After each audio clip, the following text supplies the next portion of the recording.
आप खुद सोचिए, अगर दुख जॉब ना मिलने का होता तो जॉब मिलने के बाद दुख खत्म हो जाना चाहिए था।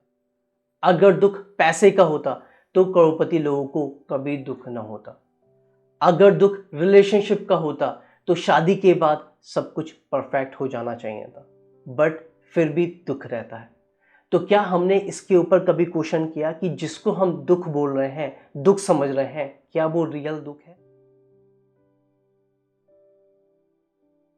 हमारी सोसाइटी ने दुख का मतलब बना दिया है सक्सेस ना मिलना, पैसा ना होना, health issues, relationship problems, career problems. लेकिन मैं आपको बताऊं, ये जो दुख है ये बाहरी बाहरी दुख है, लेकिन जो असली दुख है वो इन सब के पीछे छुपा हुआ है। अब कुछ एग्जाम्पल से समझते हैं कि दुख क्या नहीं है। एक स्टूडेंट है जो एग्जाम में फेल हो जाता है और वो अपने आप को लूजर बोलता है कि मैं फेल हो गया हूं और इसी वजह से वो दुखी है। बट एक सिनेरियो लेके चलते हैं कि अगर फॉर एग्जाम्पल अगर वो पास हो जाता तो क्या होता? फिर भी वो स्ट्रेस में रहता, एंजाइटी रहती, प्रेशर रहता, कंपैरिजन रहता। तो क्या दुख उसके फेल होने की जो वजह थी वो दुख है या दुख कुछ और है? एक इंसान करोड़ों कमा लेता है लेकिन फिर भी टेंशन में रहता है, तो क्या उसका पैसा उसका दुख दूर कर पाया? तो यहाँ बात ये समझने की है कि जब हमारी प्रॉब्लम सॉल्व भी हो जाती है तब भी दुख रहता है। इसका मतलब असली प्रॉब्लम और कहीं है। बुद्धा ने कहा दुख का असली कारण क्रेविंग, अटैचमेंट्स, एक्सपेक्टेशंस और अवर्शन है। तो एक एक करके इनके ऊपर बात करते हैं, ये सब क्या है। फर्स्ट पॉइंट, क्रेविंग, जिसको हिंदी में तीव्र इच्छा बोला गया है। जब हम किसी चीज के पीछे भागते हैं, जैसे सक्सेस, नेम, फेम, पैसा, रेस्पेक्ट, लव, और ये चीज हमें नहीं मिलती तो हमें दुख होता है।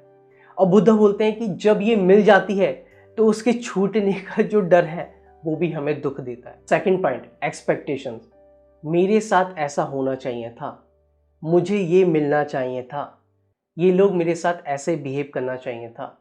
जब दुनिया हमारी एक्सपेक्टेशन के हिसाब से नहीं चलती तब दुख होता है। Third point, over thinking plus ego.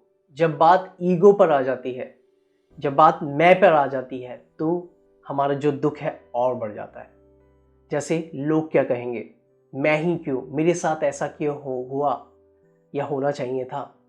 तो ये चीज़ें आपकी ओवर थिंकिंग भी बढ़ाती हैं और आपको हर्ट भी करती हैं और वो इनडायरेक्टली आपको दुखी देता है।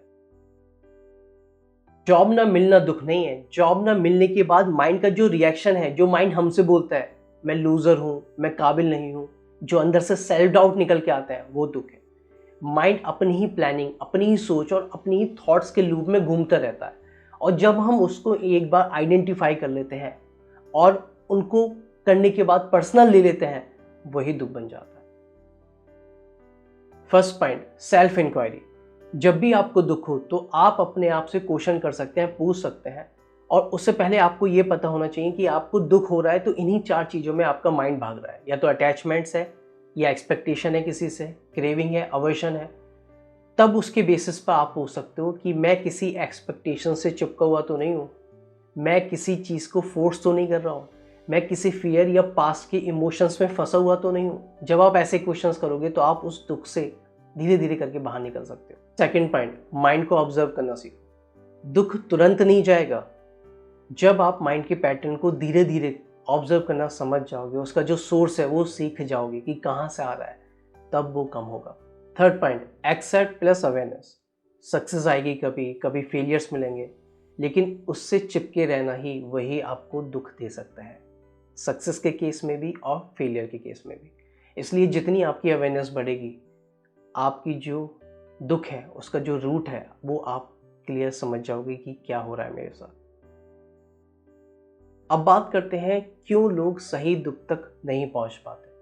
लोग जो दुख है वो बाहर की साइड देखते हैं, नई जॉब, नई लोकेशन, नया पार्टनर, नई नई चीज़ें, जिसकी वजह से जो अंदर का जो पैटर्न है, जो स्ट्रक्चर है, उसको समझना नहीं चाहते।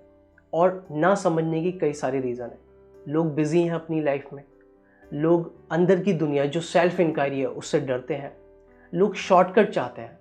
वो अगर कुछ होता है माइंड से रिलेटेड या ओवर थिंकिंग या कुछ स्ट्रेस एंजाइटी, वो क्या करते हैं, वो पिल्स ले लेते हैं, कुछ टैबलेट्स ले लेते हैं उनको सही करने के लिए, या अपने आप को बिजी कर लेते हैं, या डिस्ट्रैक्शन में चले जाते हैं। जो एक एक हद तक काम करता है, कुछ ही टाइम तक, मतलब उसी टाइम तक काम करेगा, लेकिन वो परमानेंट सॉल्यूशन नहीं। वीडियो के एंड में मैं आपसे यही बोलूँगा, जब तक हम असली दुख को नहीं समझेंगे हम कभी सुकून नहीं पा सकते।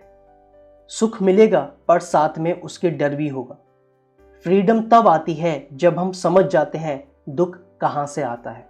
आज से एक काम कीजिए, हर दुख के पीछे अपने माइंड को देखिए, उसकी क्रेविंग, एक्सपेक्टेशंस और रिएक्शंस को समझिए। जब आप रियल दुख को समझ जाते हैं आप उससे फ्री हो जाते हैं।